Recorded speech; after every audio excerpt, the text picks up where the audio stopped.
Hey everybody, Jerry here. In this week's video, I'm going to take this 2x4 stand that I built for my planer many years ago and replace it with this new cart that's on casters. And I built this cart using my new tool, the Pantorouter. I used it for all the mortise and tenon joints. So if you want to see how I did it, stick around. So I started by cutting all my pieces to rough length. Then I skipped the joining flattening process and just went straight to the planer, and I just skip plane all four sides on my planer to full dimension.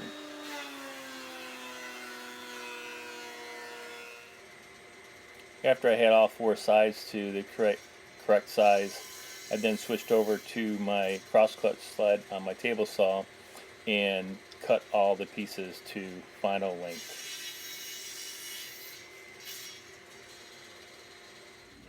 Okay, I have all my wood finished to size, all my pieces, and this is kind of a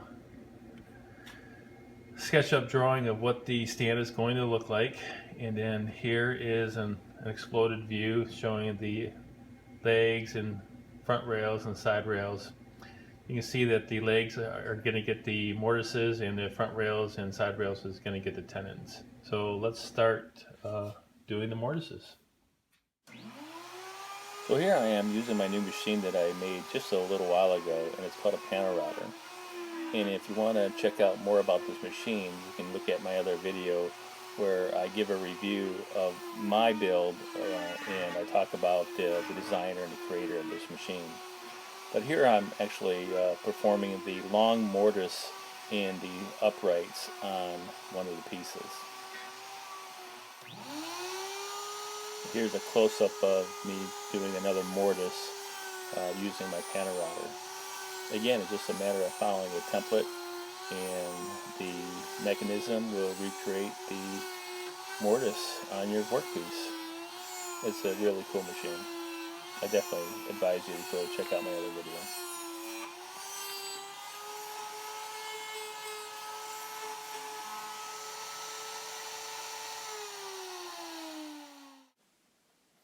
So now I've switched my templates over, and now I'm going to be creating the tenons on all of my work pieces. And the way the pantograph mechanism works is the template is an exact duplicate of your piece, but it's going to make the tenon at 1/2 scale.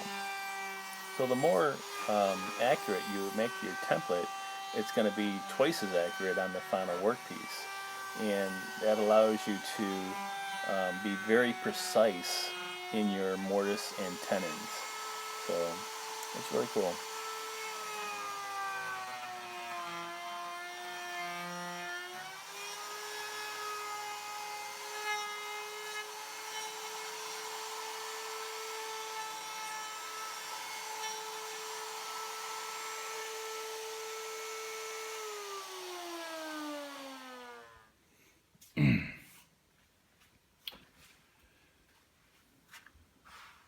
Man, that makes for a lot of shavings doing all those mortise and tenons.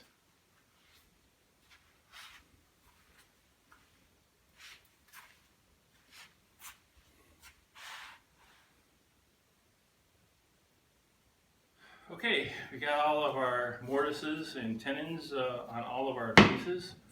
Let's go ahead and do a dry fit and see how we did.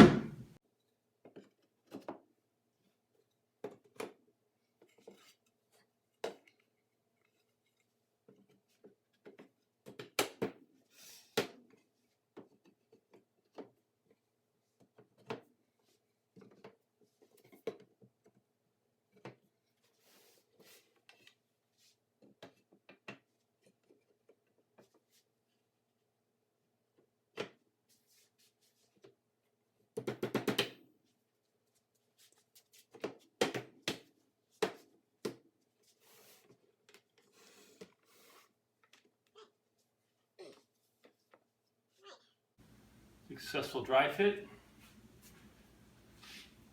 We'll go ahead, and might be a little bit of dust still in some of these joints. Got to clean out, but we'll take it back apart and we'll glue it up. All right, let's go ahead and start gluing it up.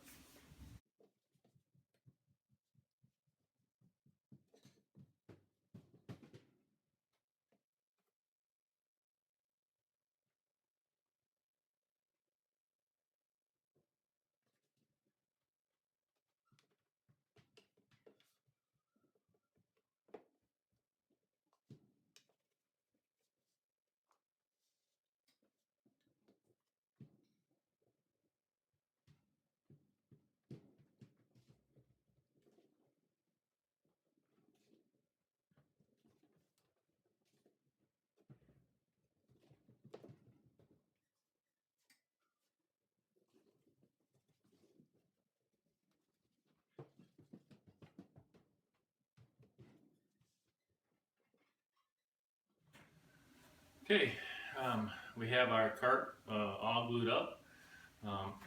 It's solid, it has a rock. Now what we'll do is we'll cut the pieces for the top and bottom shelves. So the final dimension of the cart is 21 inches by 24 inches. So I was able to get the top shelf and the bottom shelf out of one 2-foot by 4-foot piece of plywood. Here I'm just repping it to 24 inches. It was just slightly under. And I'm just cross-cutting the two pieces at 21 inches.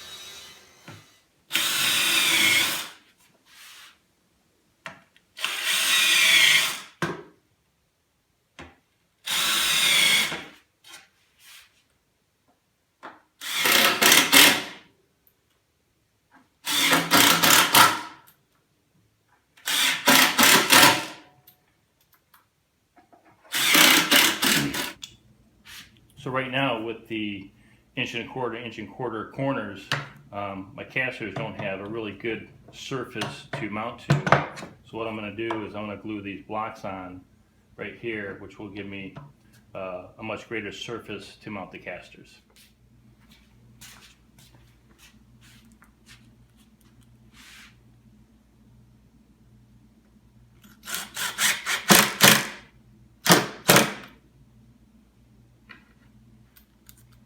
So yeah, here it is.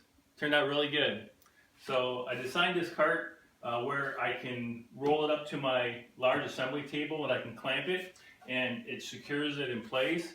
And then the outfit table of the planer is slightly above my large assembly table. So if I'm planning really long boards, I can do it by myself, and I have a my assembly table for an outfeed table. Yeah, I really like it. So if you like these type of videos, hit that subscribe button up in the corner. Click on the bell so you never miss a new upload. Smash the thumbs up button. And remember, if you put your mind to it, you can do anything. Alright guys, take care. See ya.